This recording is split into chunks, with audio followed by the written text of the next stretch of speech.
I gathered my blonde hair, twisting it into a messy top bun as if it were a mechanical action. It was far too early this morning to consider anything other than a disheveled bun. The dreadful school uniform clung to my body. The black skirt felt a bit too short and loose, sitting several inches above my knee. The navy blue button-up shirt was neatly tucked into the skirt, its sleeves rolled up to my elbows. Standing in front of the large mirror that spanned my wall, I realized I was quite ordinary, to be honest. Average height, blonde hair cascading down to my lower back. My eyes were a dull gray, and I had a perfect smile thanks to the braces I wore for years in middle school. I wasn't unattractive, but I wasn't the girl who typically caught everyone's eye. I've never actually been on any real dates. I hurried downstairs to discover that my mom had already gone to work. I enjoyed a hot cup of coffee with a bagel while glancing at the calendar. Just 58 more days until I'm out of here. I took 2 small blue pills and swallowed them before grabbing my keys and heading off to St. Charles High School. A living nightmare for anyone with a brain. I despised attending school, everything about it. As I walked through the hall, people bumped into me, pushing past as if I didn't exist. I held my breath, trying to make it to my class. I finally exhaled as I slipped into my classroom, taking a seat in the back. It was difficult to concentrate in English. Frankenstein wasn't exactly the most engaging subject. My thoughts were consumed by the news my mom shared with me yesterday. He's back. Zayden is back. Zayden Voss had bullied me since I learned to walk. He is 3 years older than I am and did everything he could to irritate me. He was sent away to a strict, pricey private military school during his sophomore year because his parents believed it would be beneficial for him. He had been reckless before he left. Zayden fell in with the wrong crowd. That's when his drinking began, along with the endless parties, and him disappearing without a word for days on end. My mom told me that tonight we have to have dinner with his family. His mother and mine have been best friends since childhood. They used to live on the same block back then. Unfortunately for me, that means I see him far more often than I would prefer. Class after class, the day dragged on. Before I knew it, I was sitting in my car, staring blankly out the window. I needed to get home, but if I did, I'd have to go to the diner and see him. Slowly, I turned the key and started the engine. I took the long route home and parked the car slowly before heading into the house. I noticed my mom's car was missing, which meant she was still at work. Maybe this would give me some time to think of an excuse for not making it to dinner. Once inside, I dashed upstairs. I peeled off my clothes and stepped into the shower. The icy water sent goosebumps across my skin. A cold shower always helped me relax and made me feel rejuvenated. Eventually, I had to convince myself to get out and get ready. I slipped out of the shower, letting the water drip onto the marble floor. I heard the door open. It was probably my mom, so I didn't think much of it. I put on a white set of panties and a matching bra before stepping out of the bathroom. In my room stood a tall figure near my desk, examining the college paperwork scattered about. A blood-curdling scream escaped me instinctively as I grabbed the nearest object, which happened to be a pillow, and threw it. The tall figure turned around, wide-eyed, as the pillow hit him in the face and fell to the floor. There stood a guy about 6 feet tall, muscular, and built. His messy brown hair and light eyes scanned my body, just as mine did his. Zayden. There he was, standing in my room while I was practically naked. I noticed his eyes fixed on my body, and then it hit me. I was only wearing a bra and underwear. I quickly turned around and rushed into the bathroom, locking the door behind me. I slid down against the cold marble floor, struggling to catch my breath. It felt like the simplest act of breathing had become incredibly difficult. No, not now. Please don't let it be a panic attack. I was trying to keep it together. It had been a while since I'd had a full-blown episode. I heard a soft knock on the bathroom door, and I held my breath, shutting my eyes tightly. He was still there, right on the other side of the door. Nova, that deep, husky voice I hadn't heard in 3 years, called from outside. I stayed silent, hoping he would just leave. I heard him mumble a few curses before I heard his footsteps walking away. I sat there for a while on the cold floor, fearing that my legs wouldn't support me if I stood up. "Nova," I heard my mom's voice echoing through the house. "What?" I shouted back. I slipped out of the bathroom, pulling a hoodie over me. "Hurry up, we're leaving in 20 minutes. She called, and my eyes widened. I didn't want to be anywhere near him. I quickly put on some faded jeans and made my way downstairs, where my mom was bustling around in the kitchen. She turned to me with a frown. My mom was a single parent who had gotten pregnant at 19, and my father had abandoned her. I looked just like her, with the same blonde hair, colorless eyes, dimples, and high cheekbones. In her late 30s, she had some fine lines around her eyes, but other than that, she looked perfect. She had always been there for me, my best friend, the one who helped me through my panic attacks and anxiety. I hated that she worried about me so much, but I understood she cared deeply. That's what mothers do. They worry and love you unconditionally. "You can't wear that," she said, pointing at my outfit. She was dressed in a nice pencil skirt and a floral blouse from work. "Why not?" I asked, frowning. I wasn't in the mood to dress up and look nice. I didn't even want to go out to this dinner. It's a fancy dinner at a nice restaurant, and most of the Voss family will be there, my mom explained, nudging me back up the stairs. There was no winning with her. "Which dress should I wear?"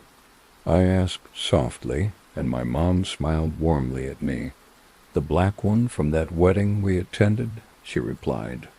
I groaned but headed to my room. I put on the dress and slipped into a pair of heels to match. "You look beautiful, V," she said, beaming at me. I smiled back, not wanting to cause any drama. If it were up to me, I would have just worn jeans. After all, it was just the Voss family. Why did I need to dress up for a dinner celebrating Zayden's return? "I get my looks from my mom," I joked, and she laughed as we made our way to her car and drove off to wherever we were headed. Zayden's Pav. I was sitting at the dinner table, kicking my feet under the table.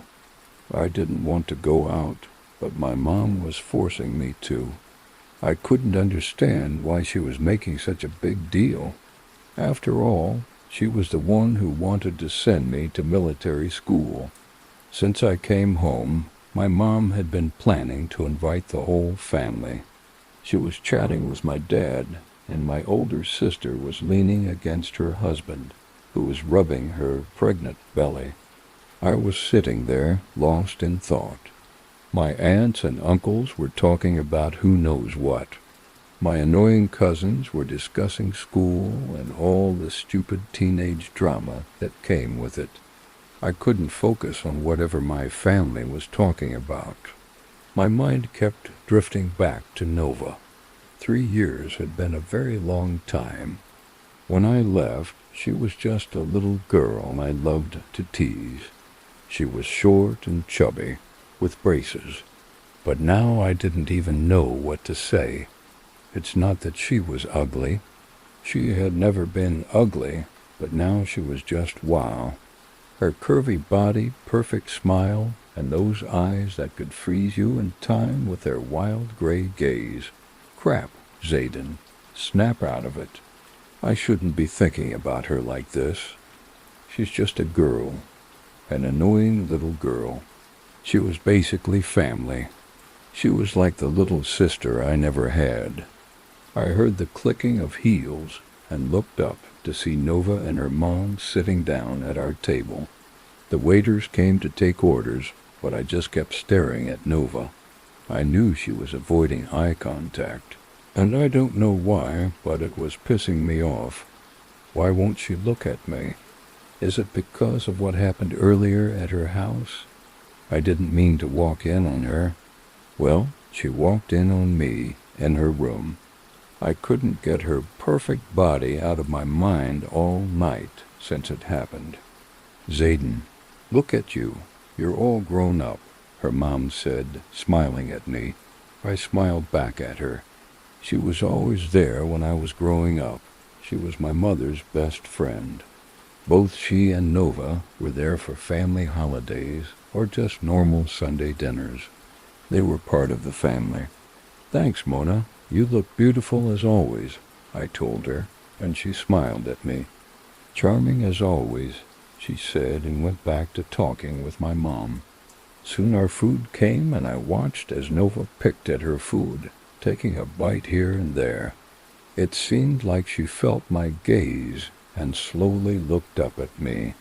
Her cheeks turned bright red as soon as our eyes connected. I smirked and watched as she squirmed in her seat. She looked back down at her food, slouching even more. How was military school? Jared asked me as he poured a drink for my sister. My sister and he had been married for 2 years now, but it felt like they had been together forever before that. It was fine, I said, eating my food. I hated military school so much. The only good thing that came out of it was a job that pays way more than anything else I could have done. And the second thing is I got so much buffer from all the workouts we had to do daily. Are you going to college? My dad asked me, giving me that look, the one where you better answer right or else. Nope, I told him honestly, making him sigh. I knew he was disappointed in me. He wanted me to go to college. I get you have a job now, but college would be good, he told me. I didn't need him to be angry right now.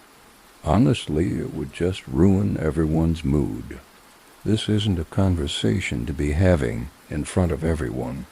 I make more money now than I would if I quit and went to college, I told him. He sighed, rubbing his temples. I was probably giving him a headache like he always said. Honey, Nova, what college are you going to? My mother asked her to try to take the attention off me. I looked back at Nova, waiting for her to answer. Maybe Yale, she answered, stumbling over her words and playing with her fingers, slightly cracking her knuckles. She always cracked her fingers, hips, legs, and spine. When we were kids, I would always freak her out by saying she would break her bones, or that when she's old, her bones wouldn't work. Back then, I was older, and she would believe anything I said. Yale? Don't you need to be smart for that? I blurted out before I could stop myself. That's my issue. I tend to speak without thinking first. I just spit out whatever ridiculous comment crosses my mind without any filter. But can you really blame me? Nova makes me so anxious. AGPA 4.6 I don't know if you're capable of understanding, but I'd say that's pretty smart, she shot back. I heard everyone let out a groan, and I was about to respond when my sister elbowed me in the arm. We always teased each other. It was entertaining. The rest of the dinner passed silently for Nova. I watched as she picked at her food and took a few more bites. Once dinner concluded, we stepped out of the restaurant into the chilly night air. I noticed Nova shivering, goosebumps rising on her skin. I felt a strong impulse to approach her and wrap my arms around her to shield her from the cold, but I didn't act on that urge. Zayden, stop thinking like this. Stop acting like some silly girl, I reprimanded myself. This is the girl who's annoyed me my whole life, the one I used to pick on, tease, and be mean to. Whatever I'm feeling now, it can't be real. It's probably just because I haven't seen her in 3 years. It's nice to have you back home, Zayden, Mona said, giving me a warm hug. As we pulled apart, she playfully elbowed Nova in the ribs. I'm not hugging him, Nova mumbled to her mother.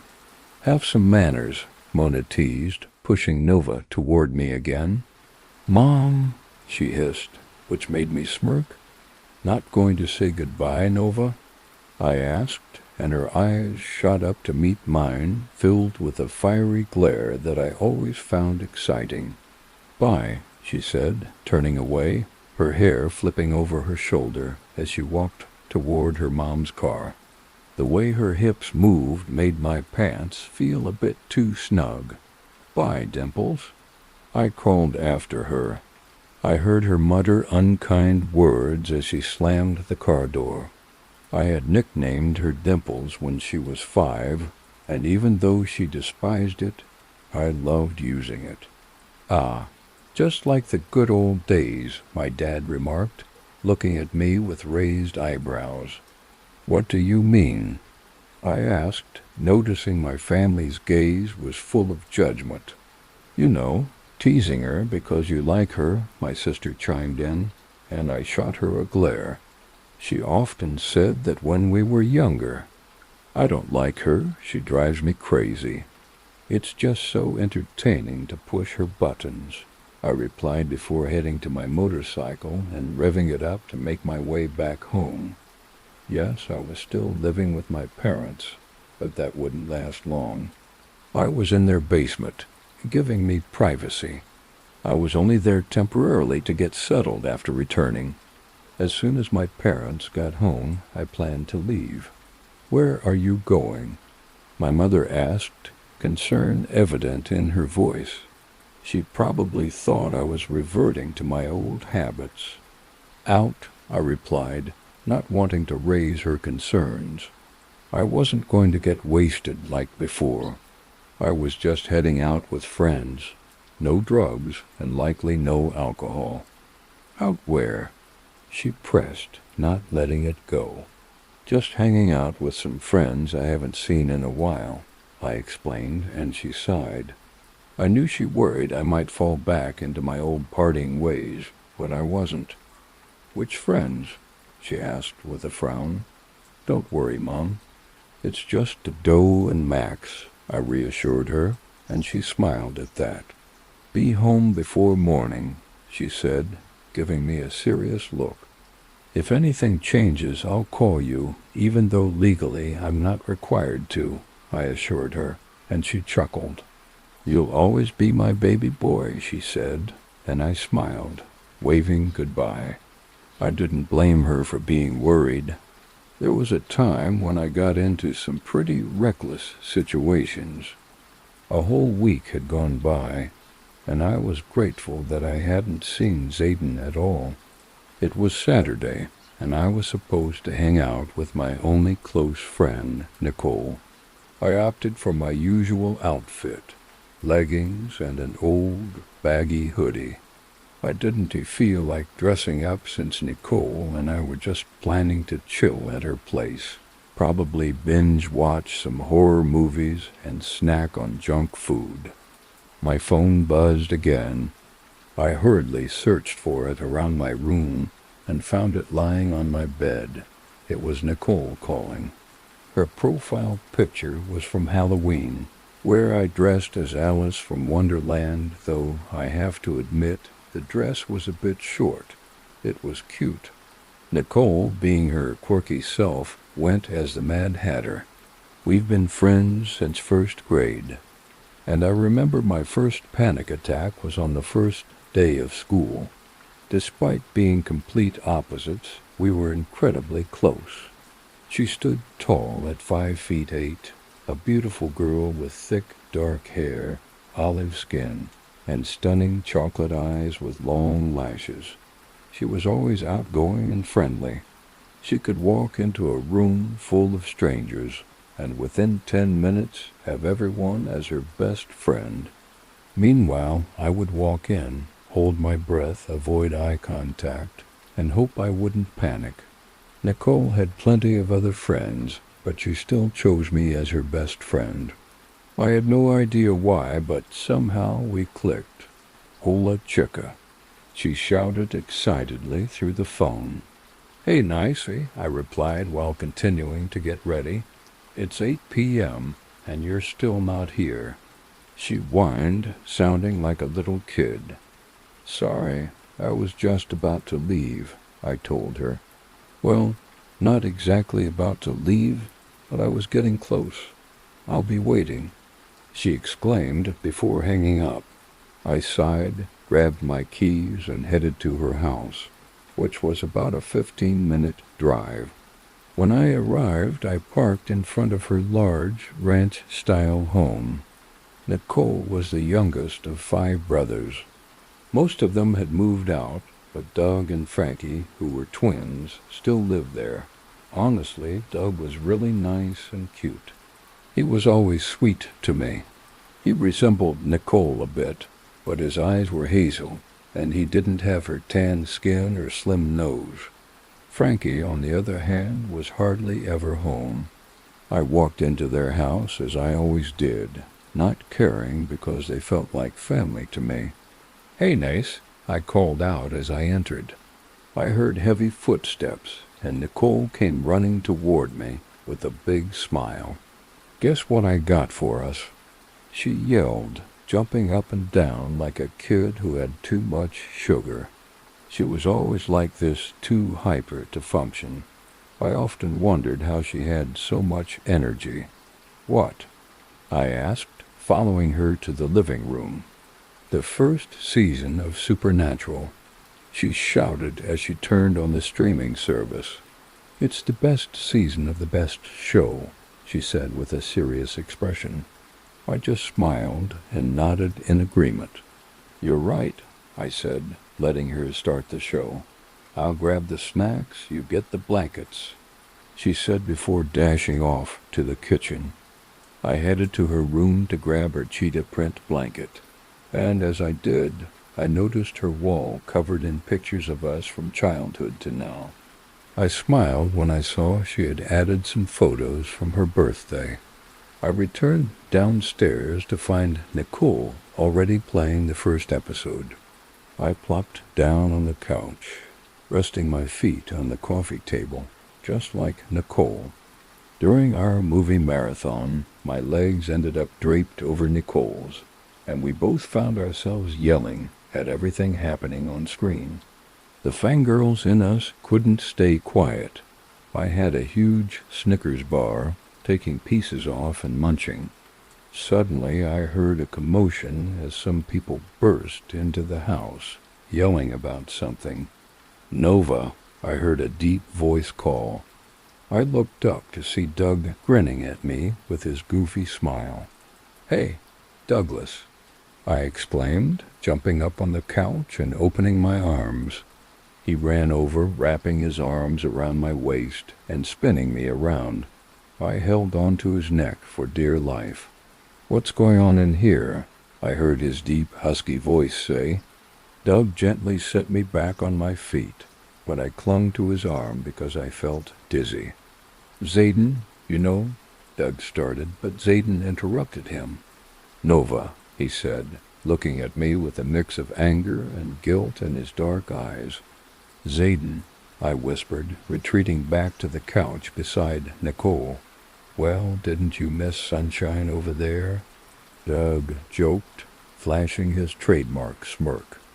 Zayden exclaimed so much before sitting down beside me. He tried to drape his arm over me, but I pushed it away. "No," I told him sternly, which only seemed to amuse him. "Come on, Dimples," he said, and I couldn't believe he called me that. "Why are you here?" I asked, to create some distance. "Why are you here?" he countered, leaning closer. "Leave me alone," I mumbled as I shoved him, but he just laughed and pulled me even closer. His body nearly pressed against mine. "What's going on with you and Doug?" he asked, his lips grazing my neck, making shivers run down my spine. I'd never had a guy this close before. "Why does it matter?" I questioned, but for some reason I looked up at him, unaware of how close our faces had gotten. My lips nearly brushed against his when I turned. I panicked, almost falling off the couch if he hadn't caught me. "It matters because you're too innocent for him," he replied, smirking. He seemed to find this whole situation amusing, but I struggled to understand what he meant by too innocent. "So what are we watching?" Doug asked, as he settled next to me on my left, while Zayden remained on my right. "Supernatural," Nicole said, munching on chips, completely engrossed in the show. "Great," Doug said, his hand resting on my thigh. I tensed up a bit, and Zayden was right, I really was innocent. Suddenly, Zayden lifted me and moved me to his other side. "Hands off Doug," he warned, shooting a glare at him. Doug smirked and returned to the show. Confused about Zayden's behavior, I looked up at him and saw anger and jealousy in his eyes. I almost moved away, but his grip around me tightened. "What's up your butt?" I asked, and he looked down at me intensely. "Shut up and watch the damn show," he muttered, refocusing on the TV. I smiled and then settled back into my seat. Zayden POV. Zayden watched Nova as she slept on the love seat, her chest rising and falling softly. He had his arm around her, resting his head against her shoulder blade. As she groaned and curled up more, he inhaled her sweet coconut scent, a smell that brought him comfort and reminded him of home. About an hour earlier, everyone else had drifted off to sleep. Zayden felt her small hand move down his arm and settle on his hand, making his body tense with an unexpected thrill. He had never experienced such feelings before, but found himself wanting it to last. With a rush of impulsivity, he let his fingers explore the bare skin on her body, despite knowing he should stop. Her skin was soft and warm, and he couldn't resist. Suddenly he heard her soft voice. "What are you doing?" She still had her eyes closed. "Nothing," he replied, continuing his gentle caress. When she turned to face him, their faces were inches apart, and her tired gray eyes locked onto his green ones. He noticed her gaze traveling across his face and down to his body, and then her expression shifted, prompting her to hastily sit up on the armrest of the love seat. "Why are you touching me?" She snapped, and he shrugged with a smirk. "I wasn't, Princess," he teased, remembering their playful banter from childhood. "You were," she insisted, her voice rising. "Why? Do you want me to?" Zayden leaned in closer, watching as her cheeks flushed deep red. "No," she protested, trying to hide her face. "I think you're lying," he sang, inching closer until she leaned away too far and tumbled to the ground with a thud. He looked over at her lying there. "Having fun down there?" he asked, noticing the glare she shot him, which held little threat. "Why did you do that?" she exclaimed, getting back up with anger in her eyes. "I didn't do anything," he defended as he leaned in. In reality, she had leaned away first, resulting in her fall. Yes, you did, she accused while grabbing a blanket and wrapping it around herself. Where are you going? He questioned, following closely behind her, towering over her small frame. Nowhere, she said, glancing back while sticking her tongue out at him. I dare you to do that again, he challenged. She promptly did it again, and he playfully tugged on her tongue, causing her to yelp. Oh, gross. You probably don't even wash your hands, she retorted, pushing him away with surprising strength. Zayden stumbled slightly, but laughed at her reaction. I can't believe you did that. You're so gross. She continued, playing up her dramatic flair. I told you not to, and look what happened. He chuckled as she gulped down some water. What's our next move? I inquired, leaning across the table to look at her. Her hair was tousled, she wore no makeup, and there was some dried drool at the corner of her mouth. Yet somehow she still appeared stunning. She didn't need to put in any effort to seem flawless. I don't know about you, but I'm off to bed, she replied, turning away and starting down the hallway. I got up to follow her since I had nothing better to do. Why are you trailing me? She asked without looking back. Why not? I followed closely behind, barely a foot away, catching a whiff of her sweet vanilla and coconut shampoo.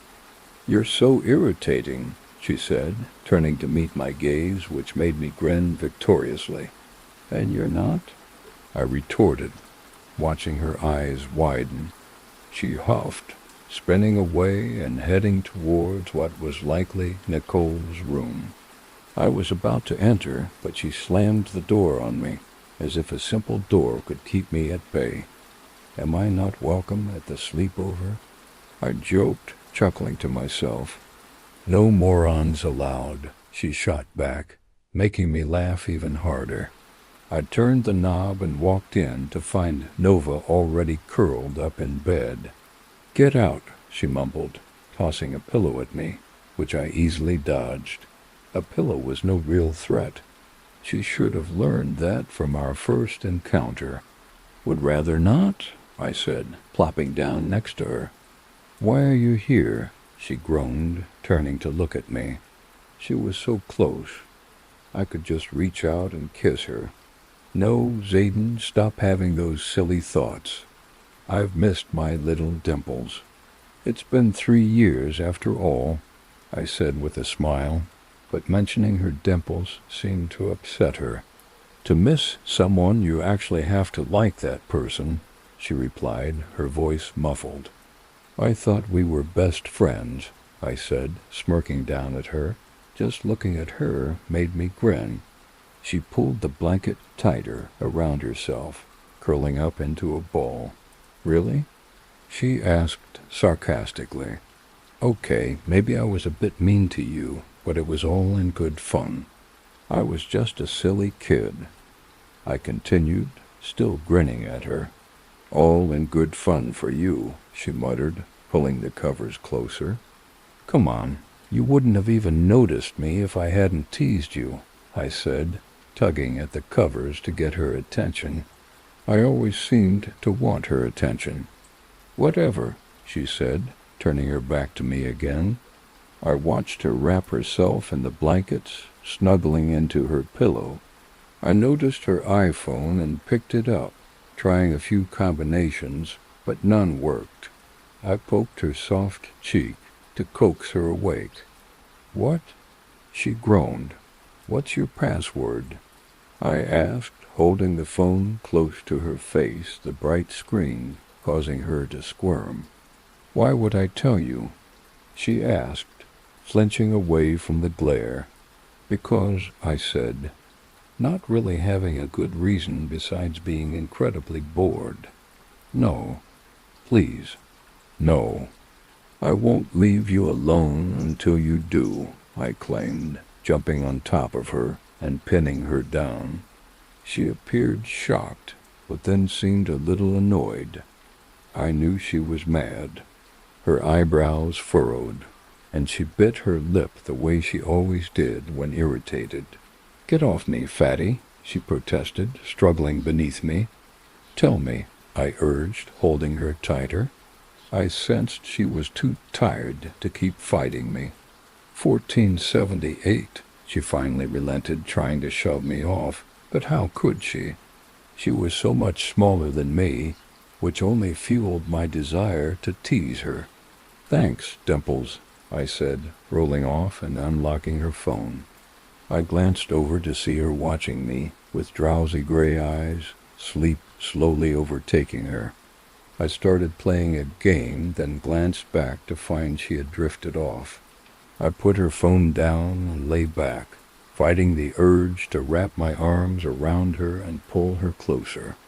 But despite knowing I shouldn't, I couldn't resist. I wrapped my arm around her, nuzzling my face into her neck. As I held her tight, she shifted closer to me, making me smile even more. I was lying in bed with my music playing loudly, my legs propped up against the wall. In my hands, I held a book that I was nearly finished reading. Because I had a habit of binge reading, I probably had hundreds of books scattered around my room. My bookshelf was overflowing, so there were random piles of books all over the place. "Nova," Nicole's voice echoed through the house. Suddenly my door swung open, and there she was in a strapless floral dress. Her hair was straight, which meant she had actually put in some effort. "Why do you look like that?" I asked as I sat up and set my book aside. "Why do you look like that?" She shot back, crossing her arms and examining me. I glanced down at myself and realized I was wearing oversized white pajama pants and a simple black tank top. My hair was in a bun, I had no makeup on, and I was wearing a terrible green face mask. I hadn't left the house all day. Why would I look any different? "Go take a shower," Nicole commanded, pulling me up from the bed by my arm. "Why?" I whined, reluctant to get up. I really wasn't in the mood to go out or do anything that required leaving my bed. "Because we're going to a party," she said with a smirk. I was surprised. Nicole loved parties. She enjoyed meeting new people. They were like her favorite toys. "No, oh no. You can go to the party." "I can't," I told her, starting to feel panicked. I wasn't a big fan of meeting new people or being in large crowds. "Come on, it's at my house. Doug is throwing it. If anything goes wrong, we can just go to my room and chill," she assured me. More likely, I would end up in her room, bored while she flitted about socializing. "I really don't think it's a good idea," I said, more like whining. I didn't want her to be upset. I didn't want to be the weak link. "Please, I won't leave your side," she pleaded. Eventually, I gave in and agreed to go to that silly party. I took a long shower, trying to stall as much as possible. Soon I heard Nicole banging on the door, urging me to hurry up. I slowly stepped out, dried off, and slipped into my black lace bra and panties. When I emerged, I found her rummaging through my closet like a madwoman. "I was thinking maybe this," she said, holding up a white ruffled mini dress. "Maybe when I'm dead," I replied, making her pout.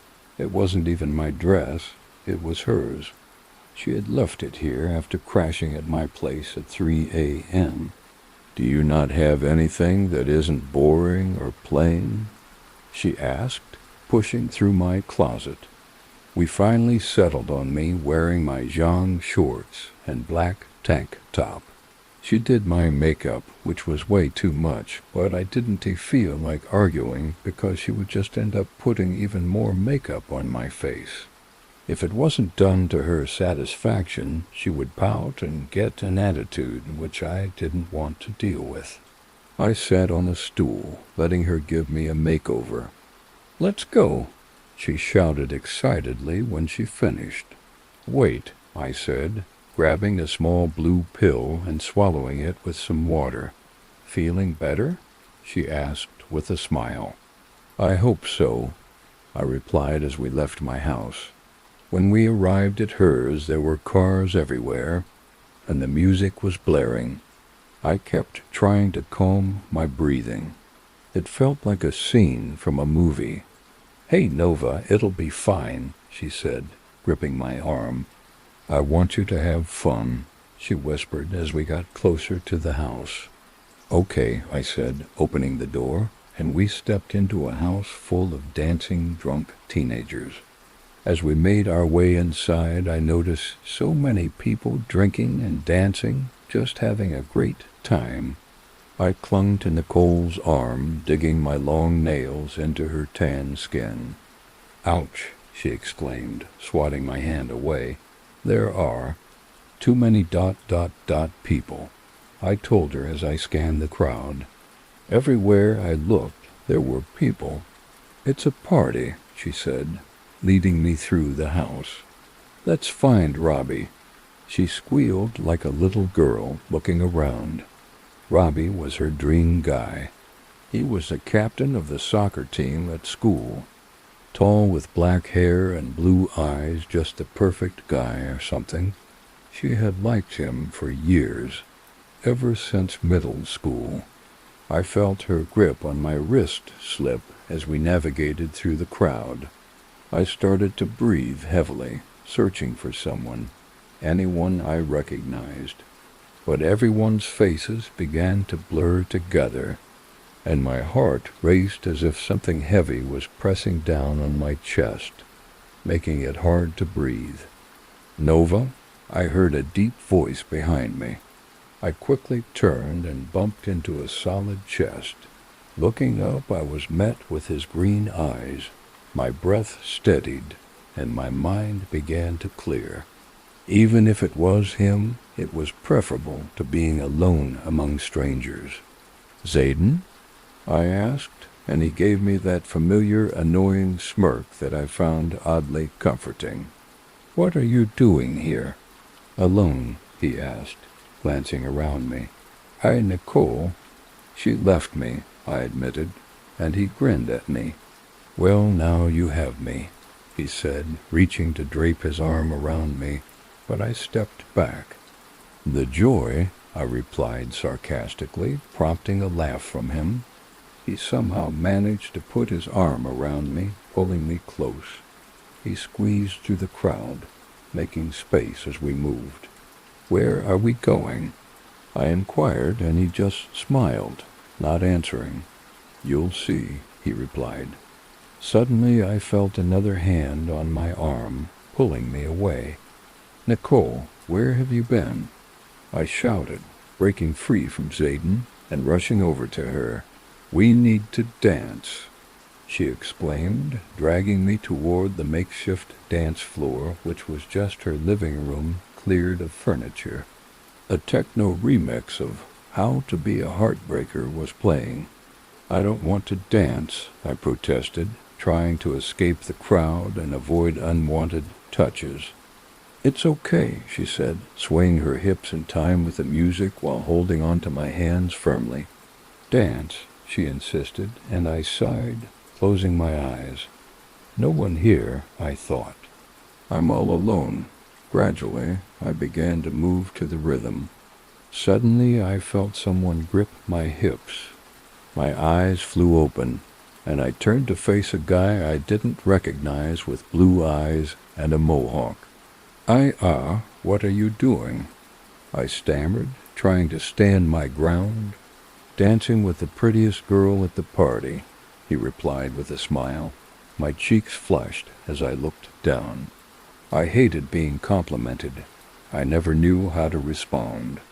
"Hey, look at me," he said, gently lifting my chin to meet his gaze. "Sorry," I mumbled, making him chuckle. I felt his hands slide down my waist to my hips, then to my backside. "Just dance," he whispered, and I allowed him to lead me for a while, until he was yanked away from me. I turned to see Zayden standing there with blood on his knuckles. "What the hell?" I exclaimed as Zayden glanced down at me, his eyes reddened and slightly dazed. "No," he muttered before storming off.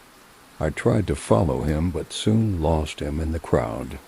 Entering the kitchen, I spotted brightly colored shots that looked almost glowing. "Drink up," someone shouted, handing me a shot.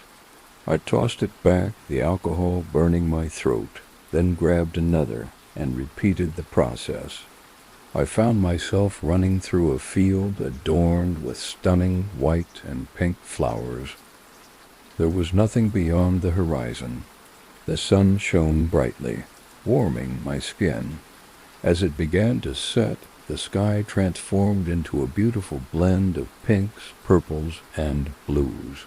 Suddenly, I heard my name being called from somewhere, a deep, husky voice that sent chills down my spine. I looked around, trying to locate the source of the voice.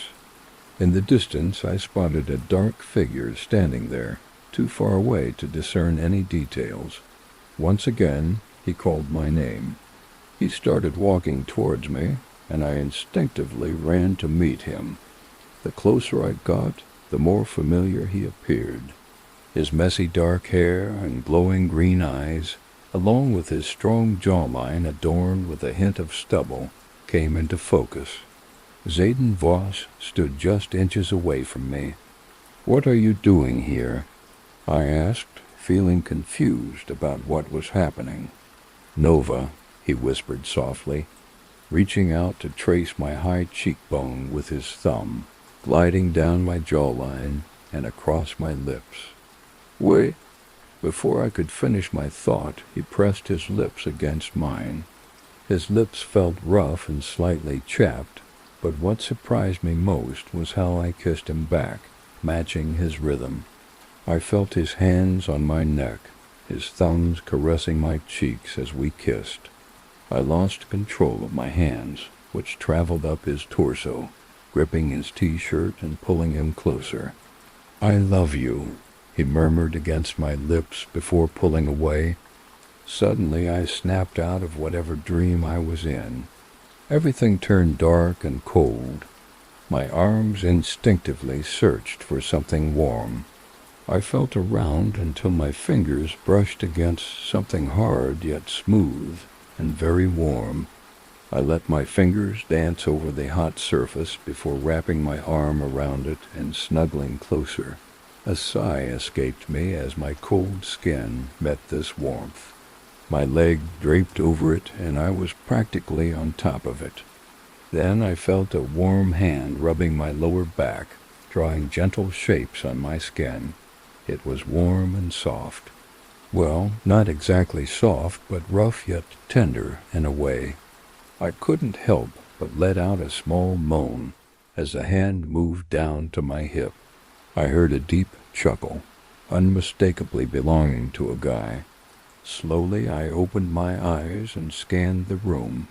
This wasn't my room. Looking around, I saw a strong arm around me, and when I glanced up, I realized it was Zayden. I screamed, and with all my strength, pushed him off me, causing him to tumble onto the hardwood floor. "Nova," he groaned as he stood up, wearing only a pair of boxers. My eyes widened as they traveled down his body. His abs were defined, and his muscles were well defined. Dark tattoos decorated his skin. My gaze landed on his face, where that infuriating smirk was plastered. I despised that stupid smirk. "Well, if you're done staring at me, ... he said, stepping closer to the bed. Just as he was about to climb back in, I yelled for him to stop. "What the hell?" He replied, a sassy tone in his voice. "What are you doing?" I shrieked again. "What do you mean? What am I doing?" he asked, inching closer to the bed. "What are you doing here?" I inquired, trying to sound calmer. "I know just as much as you do, Dimples," he said, sitting next to me.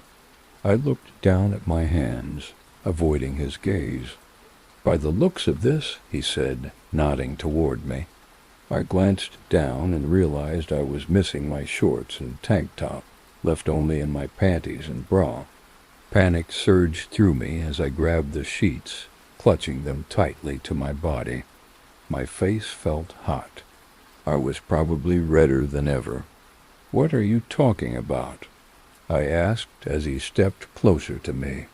"We had sex, sweetheart," he said, leaning in closer. "No," I exclaimed, pushing him away with my foot. Even if I had been extremely drunk, I would never have done that with him. "Then what happened?" he asked, his tone dry. I wasn't fond of his attitude. "I don't remember. I had a few shots, and then everything's a blur," I whispered, trying to recall the previous night. I was certain I hadn't slept with him. I couldn't have lost my virginity to him. "You're a virgin, aren't you?" He smirked, his face just inches from mine. "What does that mean?" I replied, slightly offended. "Well, does it hurt?" he asked with that smirk. "What do you mean, does it hurt?" I asked, staring at him wide-eyed. "Are you an idiot or just dumb?" he said, his arrogance obvious. "Neither," I responded, turning away with the sheets wrapped tightly around me. I got off the bed, clutching the sheets even harder. "If it hurts to walk, then we did it. If it doesn't, we didn't," he said, following me. "It doesn't hurt, but why were you naked next to me?" I asked, astounded by his casualness. "Unlike you, I remember drinking, dancing, and then passing out in here. My guess is you came to me," he replied, stretching his muscles. "If I didn't know him, I'd be drooling over his arms. Why would I come to you?" "I don't even like you," I said, annoyed. "Sure, whatever you say, princess," he said, exuding that irritating confidence. "Stop calling me that," I shot back. "Okay," he responded before slipping on some pants. I searched for my sweater or anything, but couldn't find it. "Where is that stupid thing?" I murmured to myself while scouring the room. "Talking to yourself isn't attractive," Satan said, standing behind me. "It's not like I'm trying to impress you," I retorted, growing more frustrated at my lack of clothes. "Here," he said. I turned around and something landed on me. It was his shirt from the previous night. "Put it on. We don't want you looking like a slut, right?" He chuckled, mostly to himself. "Turn around," I ordered him. "It's not like I haven't seen anything before," he replied, watching me. "Turn around now," I demanded, summoning all my power. "Fine," he said, closing his eyes and turning away. I watched him as I cautiously dropped the sheets and pulled the shirt over my head. It was long enough to cover me, but still quite short. "You look good in my clothes," he remarked, unexpectedly close when I turned. He was barely a foot away.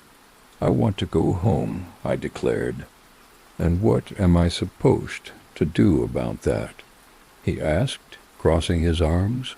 "Drive me home," I said, as if it were the simplest request ever. "I'm late for work," he replied, walking out. "And I want to go home," I huffed. "Get someone else to drive you," he mumbled, quickening his pace. "There's no one else here," I complained, hastening to keep up. "What are you, a stalker now?" he asked, stopping abruptly, causing me to bump into his back. I rubbed my throbbing nose, damn him, and his hard chest from military training. "Fine," he said, leading me to his Hummer parked outside. I climbed in and buckled up. Music played as we drove in silence. With him shirtless, I tried my best not to gawk at his perfect physique. He eventually stopped outside my house, and just as I was about to get out, he locked the doors. "Unlock the door," I said, tugging at the handle like a child. "Since I drove you here, I think I need something in return," he said, watching me intensely. "You want money or something?" I asked, rolling my eyes. "No, I've got plenty of that," he replied, still focused on me. "Then what?" I queried, one eyebrow raised in confusion. "Go out with me this Friday," he stated boldly. Never would I have imagined Zeden asking me out. What was his game? Why should I questioned. Surprisingly, we had been getting along better than years ago. Maybe we had both matured. "Because you owe me," he said, unlocking the doors. I stepped out and shut the door. "I'll pick you up at 7, he said before driving off. The nerve of him, I had never even given him an answer. Not that he ever listens to me. "That jerk," I muttered, heading inside. I had no intention of going out, let alone with him. Honestly, it was the last thing I wanted to think about at that moment. My head throbbed, my heartbeat echoed in my ears, and I felt dizzy, as if I might vomit or faint at any second. I swore off drinking for life. I couldn't understand how others tolerated this feeling. It's Friday, the day I've been dreading, because Zayden is taking me to the carnival. After getting out of the shower, I stared at my closet, contemplating how to dress. It's not a date, so I don't need to look my best, but I can't look like I just come from a disaster either. I tossed on some black denim shorts and a white bodysuit, feeling pleased with the resurgence of 90s fashion. With an hour to spare before he arrived, I carefully applied my makeup, questioning if I was overdoing it. I really didn't want to impress him. About 20 minutes later, I heard the door open, assuming it was my mom, until I heard someone clear their throat behind me. I turned on the stool to find Zayden, his hair tousled, dressed in a white shirt, khakis, and a black leather jacket with boots. "You're early," I remarked, my eyes locking onto his warm, dark green gaze. "I'm starting to think you want to do more than just irate me, Nova," he said, sitting next to me. "What?" I exclaimed, dropping my phone. "I want nothing to do with you," I retorted, kicking his leg. "Hey, being violent won't win anyone's heart," he replied, grabbing my foot and pulling it slightly, causing me to lose my balance. "I'm not trying to win anyone's heart," I quipped, trying to pull my foot free, but he held onto my ankle tighter. "Do you know whose heart I'm trying to win over?" he asked, gazing intently into my eyes. "Not really, just give me my foot back," I whined, squirming to get free. "You have really small feet," he remarked, pulling my foot, which made me slip off the stool. Thankfully, I caught myself as he let go. "Maybe you just have big hands," I replied, rolling my eyes as I composed myself. "Or you're just small," he said, standing up, towering over me like a giant.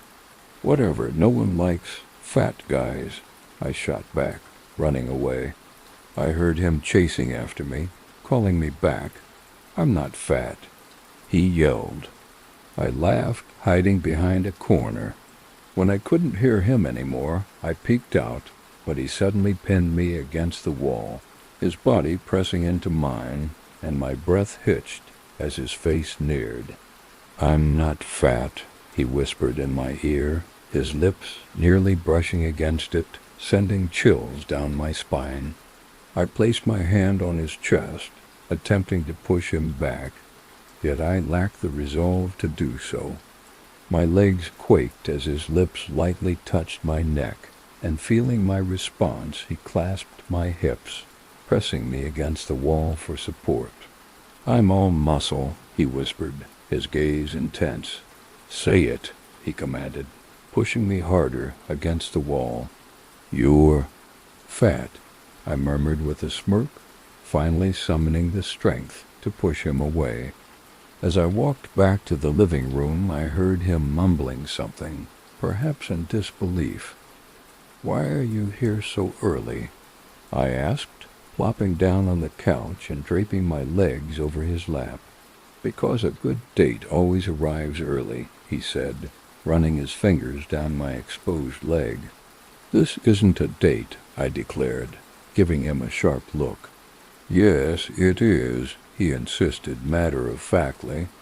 "Is not," I sang as I tried to push his hand away, but he positioned it back. "It's time to go on the date," Zayden announced, standing up and pulling me up with him. "Must I really go?" I whinnied as he pulled me along. We stepped outside, and I hopped into the black Hummer. As he drove, I glanced at him. His right arm rested on the armrest, while he steered with his left. I sensed his eyes flicker toward me before returning to the road. Before long, we parked in front of a lively carnival set up near the beach. The sky was dimming, and the lights were sparkling. Excited, I squealed and bounced in my seat as he parked. Unbuckling my seatbelt, I leaped onto the dirt ground and headed towards the entrance. Zayden matched my pace, walking a bit too close. "Personal space, bud," I said, nudging him with my hip. He didn't move aside, laughing instead, and attempted to wrap his arm around my waist, but I pinched him. "How?" he yelped, pulling his arm back. "Good," I replied, quickening my pace. We approached the ticket booth, and he purchased all-night wristbands. After securing the bright green slips on our wrists, we entered the carnival, where he attempted to pull me in again, but I evaded him. Why did he have to be so touchy? "What do you want to do first?" he asked. I gazed around at the bustling crowd, families having fun, couples enjoying each other's company. What did I want to do?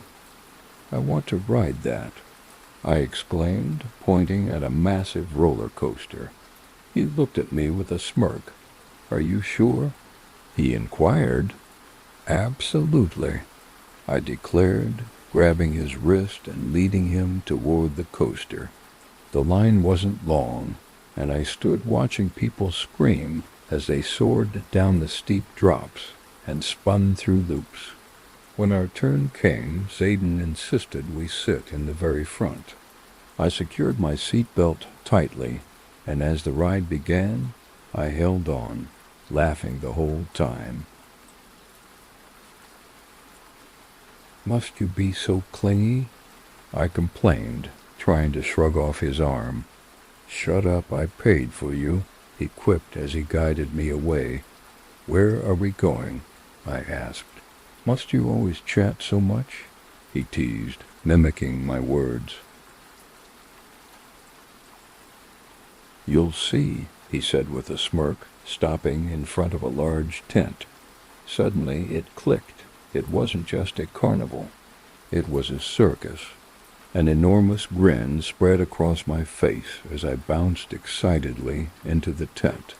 We made our way to the front row, and I could hardly contain my enthusiasm for the show to start. "Well, someone's excited," Zayden commented, looking down at me with a smile. His towering presence made me feel safe, yet I couldn't help but resent how much taller he was, making me work harder to glare at him.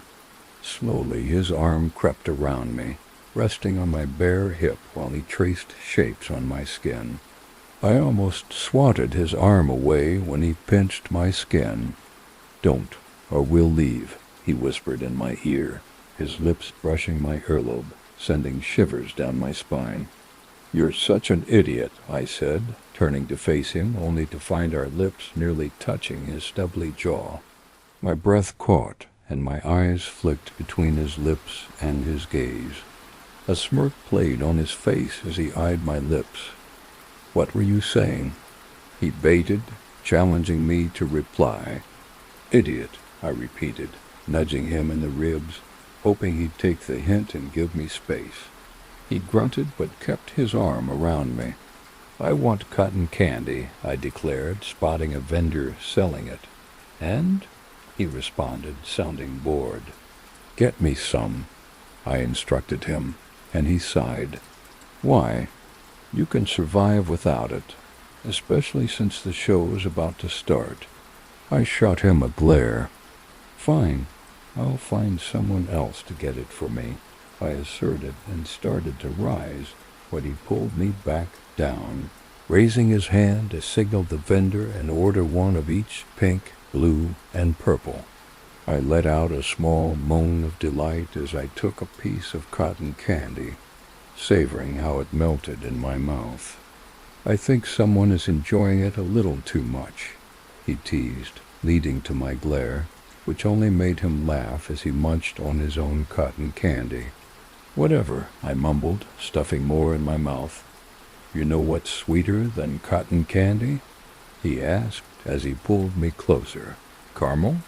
"It's sweeter because it's more sugar-based," I replied, somewhat puzzled by his comment. "No, you are," he whispered, making me laugh. "That was ridiculous," I told him, rolling my eyes at his corny joke. "But I got you to laugh," he said, smiling down at me. My heart raced unexpectedly. I squealed with joy as the clowns playfully hit each other, making silly sounds. With a big smile, I popped another piece of cotton candy into my mouth. From the shadows emerged a tall, slender announcer with an amusing beard, donning a purple suit and top hat. "I need someone from the audience to come up," he announced, scanning the crowd. Some people shouted for attention, while others stood up to stand out. Suddenly, the spotlight shone brightly on me, and the crowd quieted. "The blonde beauty, come on down," he called through the megaphone. I was struck by fear, my hands trembling. Is he really talking to me? "He's calling you." Zayden gently nudged me. "No," I whispered, but the crowd began to cheer for me to go up. My breathing grew heavy as Zayden nudged me toward the front. The atmosphere buzzed with excitement as everyone anticipated what would happen next. "What's your name, doll?"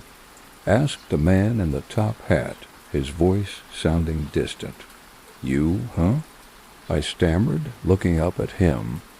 "Your name?" he repeated, giving me a look that suggested I was being foolish. "Nova," I managed to whisper, almost choking on the words. "Don't be shy, Nova. We're all friends here," he said, wrapping his arm around me. He began explaining something, but I struggled to concentrate. With all those eyes on me, everything around me started to blur, and I found it hard to breathe. I became lightheaded, the world spinning as colors merged into a haze. A tall figure approached, hands gently cupping my cheeks. My frantic gaze met Zayden's warm brown eyes. "Hey, Nova," he said. I attempted to focus on him, but the crowd still overwhelmed me. Then several circus performers approached, intensifying my anxiety. My breath caught in my throat, and I squeezed my eyes shut, losing my balance and falling to the ground with a thud. Arms enveloped me, lifting me up. I instinctively wrapped my arms around his neck and my legs around his waist, clinging to him like a frightened kitten. Next, I felt the cool night air on my skin. His warm hands gripped my hips and gently set me back on the ground. My breathing remained erratic, and my vision swayed. He grasped my face to direct my gaze at him. Looking into his dark eyes, my heart rate began to steady. "Breathe," he instructed in a deep, soothing voice. I inhaled deeply and exhaled slowly. "Good," he approved, his thumb brushing my cheekbone gently. "Thanks," I managed to say, and he responded with a big, cheesy grin. "So you still haven't outgrown your anxiety?" he inquired, to which I only nodded. As a child, I endured many panic attacks. They became less frequent as I grew older, but certain triggers could still set them off. I don't have panic attacks as often as I did when I was younger, I replied, nervously fiddling with my sleeve. It worries me, you know, he said, pulling me closer as he tucked my hair behind my ear. It's okay. I've gotten used to it, I reassured him, placing my hands over his, which still held my face. How do you overcome it? He asked, his expression resembling that of a sad puppy. You can't, I replied, rolling my eyes. He had a childlike perspective on the world, which wasn't a negative trait, but it was a view many lose as they transition into adulthood. Well, what do you want to do? We still have an hour, he said, draping his arm around me as we walked together. How about some games? I suggested, a smile spreading across my face. Even though I wasn't particularly good at them, I always enjoyed the thrill of competition. Anything for you, Dimples, he replied, leading me toward the games. I noticed a stand that caught my eye. I pulled out $1, and the guy nodded at me. Grabbing a water gun, I took a deep breath as the targets began to move. I squeezed the trigger and shot water at the targets. Suddenly I heard a noise next to me and turned to see Zayden standing close by. Unable to resist, I spun around and squirted him right in the face. I laughed out loud as I watched him growl slightly and swipe the wet hair from his eyes. Why would you do that? He inquired, moving closer. I didn't do anything. It was an accident, I said, stifling my laughter. Accident my ass, he retorted, reaching for the gun, but I squirted him once more. You little... He chuckled, throwing the water gun back to the attendant. I took off, giggling as I heard him chasing after me. You think this is funny? He shouted, pursuing me. I quickened my pace until I reached the fun house. I stepped inside, admiring my reflection in the mirrors. Out of the corner of my eye, I spotted Zayden entering the fun house. I attempted to hide, but felt his hand on my shoulder. Turning around, I was met with his playful smirk. Hey, Dimples, he whispered, towering over me.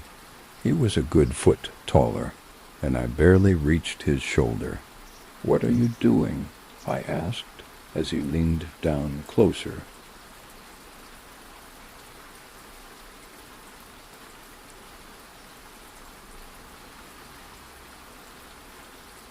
Ooh, gross. I pushed him away.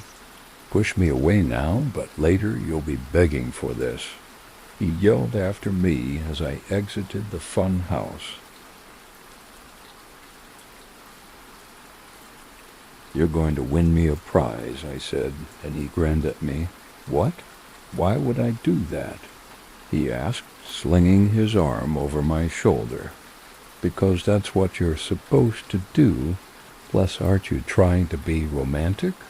I pointed out, glancing around at the vibrant games. I don't have to do anything, he replied, holding me slightly tighter. I tried to break free, but he wouldn't let me go. Yes, you do. If this is a date, you need to win me the biggest prize at the hardest game, I insisted, adding a touch of sass. It's the classic story. Boy takes girl to the fair, boy wins prize for girl. I knew I wouldn't be able to win anything myself. I was terrible at hand-eye coordination. Sure thing, princess, he said, pulling me closer as I sighed and let him. We walked up to a large game with a hammer to strike and ring the bell. Out of all the games you picked this one? I asked, eyeing his smug expression. I'm strong, he declared, handing the attendant some money before taking the large red hammer. He lifted it above his shoulder and slammed it down, the bell ringing loudly. I smiled as he surveyed the array of large prizes. He chose a giant teddy bear and walked over, handing it to me. I reached for it, but he held it high above his head.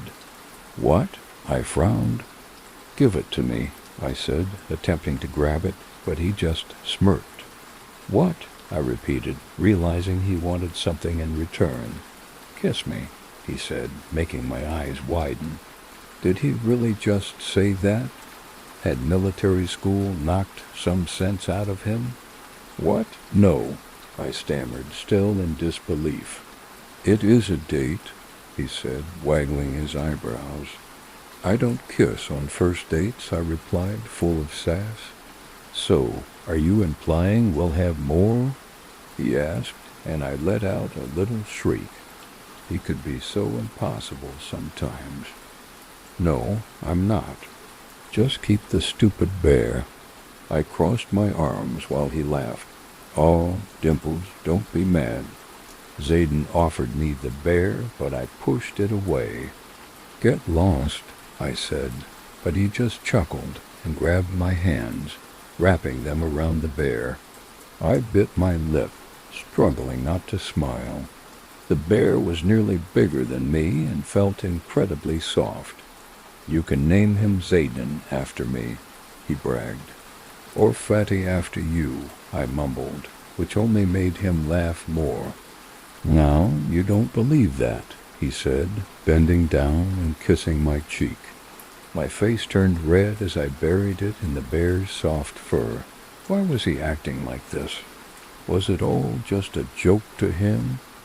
I slowly turned over in bed and slammed the alarm clock. I really didn't want to wake up or go to school. I got out of bed and put on the ugly uniform, layering a black sweater over it. I curled my hair and pinned half of it up. I applied a bit of eyeliner and some lip balm, then took a look in the mirror. Not too shabby, I thought. I smiled, grabbed my backpack, and headed downstairs. I quickly made myself a cup of coffee. I picked up 2 small blue pills, staring at them in my hand before swallowing them down with a gulp of my caffeinated drink.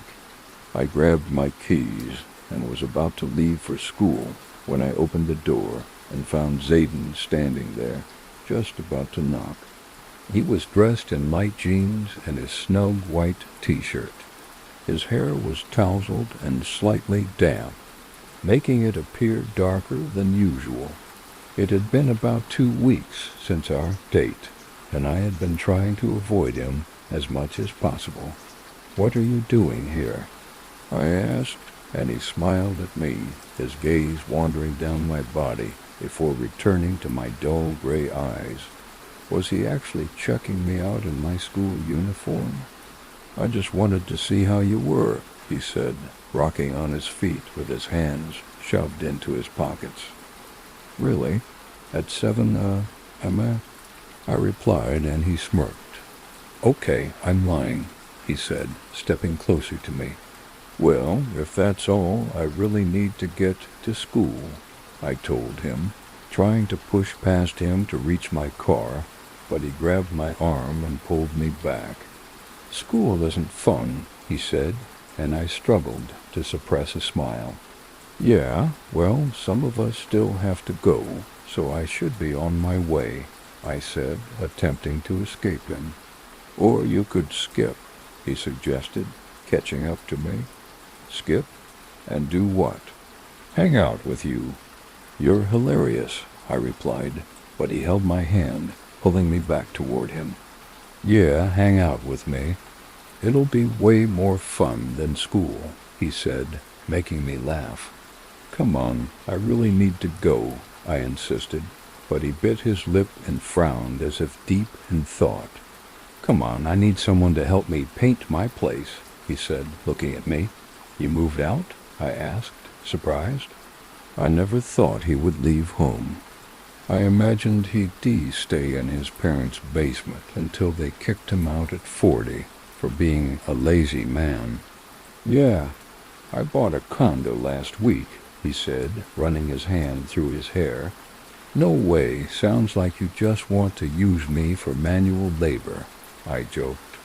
And we can grab lunch afterward, he offered, shoving his hands into his pockets. You're not going to take no for an answer, are you? I asked, and he grinned, throwing his arm around my shoulders. Let's go, Dimples, he said, leading me to his motorcycle. I frowned as he sat down, and I cautiously climbed on behind him. He handed me his helmet, and I put it on. Hold on tight, he instructed, and I squealed as he started the bike and sped off. My arms tightened around his torso, my nails digging into him slightly. My front pressed against his back. After about 15 minutes, we stopped in a parking garage. He got off and helped me down, but when I stepped off, he didn't let go of my hand. I was about to say something, but he led me to the elevator, and we ascended to the top floor. There were only 2 doors in the hallway. How many people live here? I asked, glancing around the elegant, old-fashioned corridor. Not sure. There are 12 floors and 2 apartments per floor, so maybe around 24, he replied as he unlocked the door. I stepped inside and looked around. It was so empty. The main room was enormous with high ceilings, the right wall lined with large windows, dark hardwood floors, and to the left a bar area leading to the kitchen. There was a beautiful stone fireplace, and plastic sheeting covered the floors in the rooms, making everything look ready to be painted. Why did you decide to move out? I inquired. I can't stay with my parents forever, he replied, rolling his eyes. He might have had a point, but honestly, I doubted his maturity to handle living alone. It feels quite empty here, I remarked as I wandered around the place. It was stunning, almost like he was a millionaire or something. Yeah, I should get my furniture in a few days, he said, but I wasn't really focused on what he was saying. What? I questioned, puzzled. Stop being such a blonde, he said as he moved away. I frowned and followed him to what seemed to be his bedroom, which had a mattress on the floor and a few boxes. The high ceilings and hardwood floors were nice, and the entire right wall showcased a view of the city. The back wall was exposed brick, complete with a fireplace. I walked over to the large window, admiring how modern it all looked. Here, he called out as he tossed a plain white T-shirt at me. What's this? I asked, examining it. A shirt? He laughed, treating me like I was clueless. No, why are you giving it to me? I pressed, and he rolled his eyes again. Come on, think a little, he teased, ruffling my hair. Oh, I see, I responded, taking off my sweater. I slipped the shirt on over my clothes and tied it in the back since it was too long, nearly reaching my knees. He changed into black basketball shorts and a similar shirt. Ready? He asked me. I'm not sure why I agreed to this, I muttered, trailing behind him. He opened the paint, pouring some into a tray, and handed me the roller. I dipped it in and started painting a dark, smoky color on the walls. We finished his room in about 2 hours, which was quite fast. Zayden tackled the main room, using a ladder to reach higher areas, painting it a soft coffee gray while I worked on the hallway. I stepped out to see Zayden leaning against the bar. Are you done? I asked with a smile. Finally, he replied, walking over to me. He looked down and chuckled. You're covered in paint? Like everywhere, he said, gently touching my forehead. When he pulled his hand back, I noticed black paint on his finger. My cheeks flushed, and I playfully pushed him, causing some paint to smudge onto his shirt. He glanced down at his shirt and then at me. a questioning expression on his face. I backed away and he lunged after me. I dashed into the kitchen and he cornered me against the counter with a smirk, bringing some paint closer to my face. "Don't, Zayden!" I squealed, trying to escape, but he slowly smeared paint on my cheek. Gasping, I snatched the paintbrush from him and swiped it across his cheek in return. "You didn't?" he remarked, a grin forming on his lips. "You're going to regret that," he said. I hopped onto the counter, leaping off the bar. I heard him jump down to chase me, but I sprinted across the room. He caught up and tackled me down onto the plastic-covered floor. He positioned himself above me, with one of my hips pinned down and his other arm supporting him over my head. Our faces were close, and I could feel his breath. "Why'd you do that?" he asked, amusement lacing his deep voice. "You started it," I whispered, noticing him glance at my lips. My heart raced as I tried to push him off, but he was stronger. I managed to lift myself a bit, but he easily pressed me back down. "Didn't anyone ever tell you not to provoke someone who went to military school? Someone who's probably 5 times your size?" he teased, his hand slipping under my shirt. His fingers sent shivers down my spine. My breath caught as I arched my back slightly, prompting a groan from Zayden. Spotting some paint still in the tray, a mischievous idea struck me. I reached for it, careful not to alert him. He leaned closer, inhaling the scent by my neck, and I felt his lips brush against my skin. I gasped, arching my back further. Zayden pressed his hips against mine, nearly making me moan. I heard a growl escape him as his lips showered soft kisses on my neck. My hand wandered down his back, my eyes darting towards the paint as I smirked, attempting to grab it. Just as I was about to seize it, he began kissing and nibbling my neck, which made me shudder and lean closer to him. He smiled against my skin, continuing his teasing. In a spur of determination, I grabbed the paint tray and dumped it on his back, splattering his shirt and head. Some even landed on me. He pushed up, shocked, and quickly scooped some paint onto his hand. Looking at the paint, then back at me, he prepared to retaliate. Before I could escape, he flicked paint onto my face. "Zayden," I cried, leaping to my feet as he laughed and dashed into his room. I chased after him, grabbing a handful of paint and throwing it at him. He shot some back, hitting his white shirt. As I bent down to grab more paint, he pushed me against the stone wall. "What's going on?" I whispered as he held my hips firmly. "Nothing," he murmured, his gaze fixed on my lips. He towered over me, at least a foot taller. "You've got some paint on you," I trailed off, running my fingers through his brown hair. The dark blue paint smeared across my hand. I looked back at him.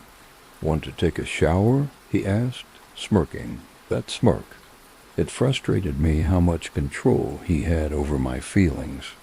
"Hey, where's that lunch you promised me?" I questioned as he leaned closer to my lips. "Seriously?" he replied, his lips barely touching mine. A rush of sensations shot through my body, causing my back to arch instinctively against him. I bit my lip as he pressed into me more firmly. "What are you up to?" I whispered, and he smiled down at me. "Nothing," he murmured against my neck, where he had just been kissing. "Zayden," I complained as he pressed a kiss on my sensitive spot. "Shower?" he suggested, pulling back while holding my hips steady. I clung to his paint-splattered shirt, feeling a little dizzy. "Are you okay?" he asked, tightening his hold, as if I might fall. "Yeah, I think so," I replied, gripping his strong upper arm. I felt him lift me up, his arms supporting me as I wrapped my legs around his waist. He carried me to the bathroom and set me on the sink. He removed everything except for his black boxers, and I gulped as his muscles moved. He was incredibly well built, adorned with tattoos on his chest and ribs. I watched him as he approached, his large hands gliding down my arms to my hips and then to the hem of my shirt. He pulled it over my head, followed by the rest of my uniform, leaving me in just my bra and panties. His gaze lingered on my chest, and I felt a blush rise as he brought me closer, leaving me in my cute black matching underwear. His eyes hungrily roamed my body before he stepped back into the stone walk-in shower. I followed him as he turned on the hot water, and I squealed as it hit my skin. He laughed and stepped closer, handing me a bottle of dark blue Axe shampoo. "I'm going to smell like a boy," I pouted, making him laugh. "Not like that, more like a man," he stated. He applied some blue shampoo to his hair, washing away the paint. I scrubbed vigorously at the paint in my hair and on my face until my skin felt like it was burning. "You still have some paint in your hair," I pointed out as he combed through it again. "Where?" he asked, scrubbing more aggressively this time. "At the back," I informed him as he groaned, attempting to remove it but to no avail. "It's still there," I said, smirking at him. He again ran his fingers through his hair without managing to get the paint out from the back. "Oh my God," I whined, standing on my tiptoes to reach his hair. My fingers glided through his dark, thick locks as I felt his hands grip my hips, lifting me as I cleaned the paint from his hair. It could have been an awkward situation, being half naked with a childhood bully in his shower, yet somehow it felt comfortable. I gradually let my hands descend from his hair to his neck, then down to his strong chest, where they lingered. "You're absolutely perfect," he murmured, pressing me against the stone shower wall. Without thinking, I wrapped my legs around his waist, drawing him closer. He supported me under my thighs, lifting me to his eye level. I draped my left arm around his neck while my right arm remained on his chest. "What would happen if I kissed you?" he asked in a husky voice, his gaze fixated on my lips. "I might just kiss you back," I whispered, watching him smirk. He leaned down, his lips brushing against mine softly. I pressed forward, craving more, but he trailed kisses down my jaw, leaving soft, feathery touches. My breath became uneven as he kissed my skin. I pulled him from my neck up to my face. His lips were only a few centimeters away. I gazed into his dark eyes. It was as if he could read my thoughts, and then he leaned in, making our lips meet. A couple of months ago, if you had asked me if I would ever kiss Zayden, I would have said I'd rather kiss a monkey. But here I was, making out with him in his shower. Kissing him felt incredible, and I craved more. I wrapped my right arm around his neck, drawing him closer. My back barely touched the wall anymore as I pressed against Zayden. I bit his bottom lip, tugging it, and eliciting a groan from him. I felt his hand travel up my bare side, resting just under my breast on my rib cage, his thumb tracing shapes on my skin. His tongue pressed against my lips, and I was unsure whether to let him in. I slowly pulled away, breathing heavily. I felt Zayden gently set me down, but I still held on to him, knowing I might fall if I let go. He turned off the water and led me out of the shower. I felt him wrap a fluffy white towel around me. After drying off, I put my clothes back on and walked to the bedroom, where I saw him standing in a black t-shirt and khaki jeans that fit him nicely. What was wrong with me? I needed to get my mind out of the gutter. "Lunch?" he asked, and I nodded, grabbing my sweater to put it on. I slipped on my shoes and waited for Zayden to grab his wallet before we left. I wanted to say something about what had just happened, but he was acting as if that makeout session had never occurred. We got into his Hummer and drove off to who knows where. I watched out the window as he sped over the limit. Zayden's Pav. I focused on the road as I drove to the cafe I knew Nova would love. I glanced at her, then back at the road. She sat quietly, looking out the window.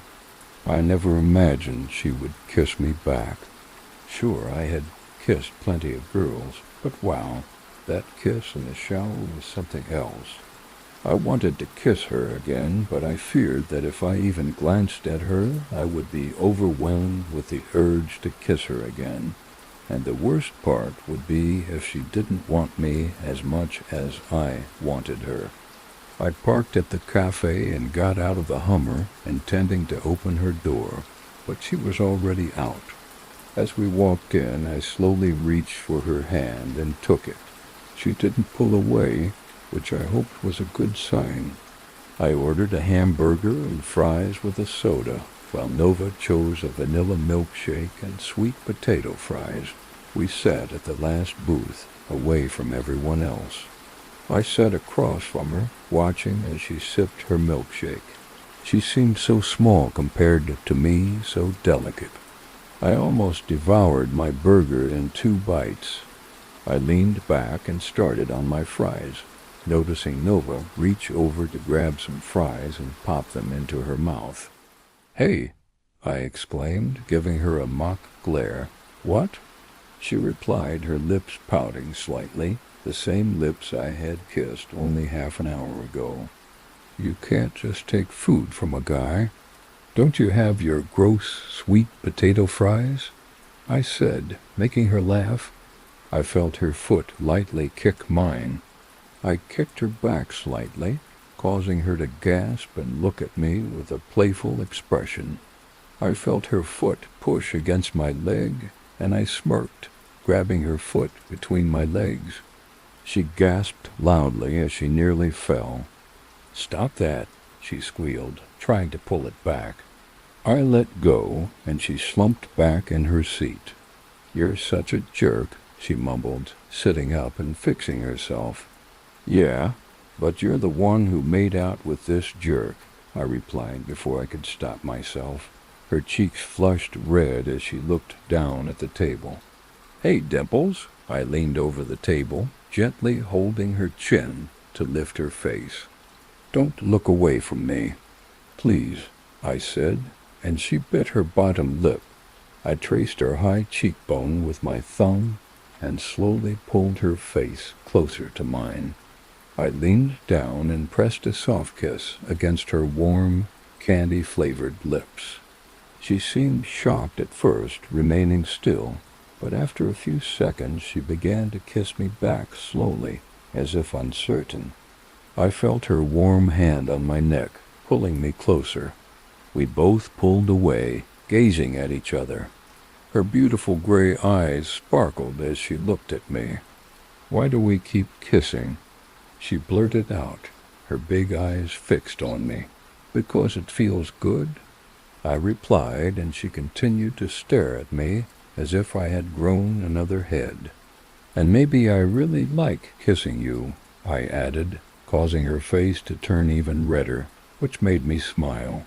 It was so easy to make her blush. "Say something," I urged when she remained silent.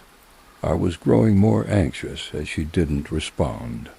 She usually had something clever or sarcastic to say. "I don't know what to say," she said, looking like a lost kitten, confused and helpless. "What are you thinking?" I asked, taking her hand in mine, enveloping it.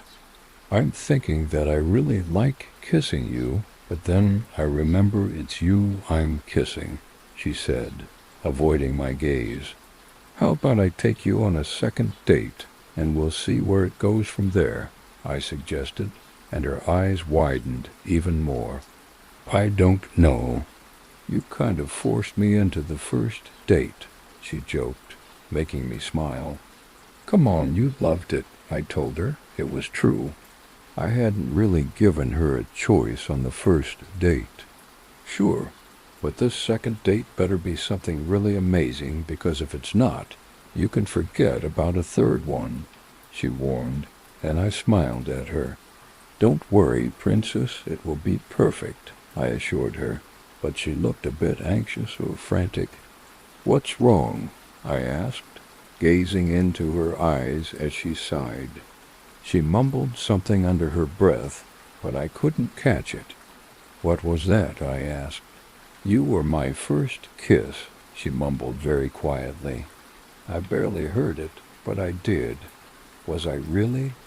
I leaned closer, over the table. "Shut up," she said, and I took her hand, kissing her knuckles. "Good," I said, continuing to kiss her hand until she pulled it away, making me smirk. "What do you mean, good?" she exclaimed, looking like she was about to hit me. But she always looked like that. "Because I want to be the only guy who has ever touched you, the only one who has kissed you," I told her, pulling her closer and smiling down at her flushed face. I loved how easily I could make her blush.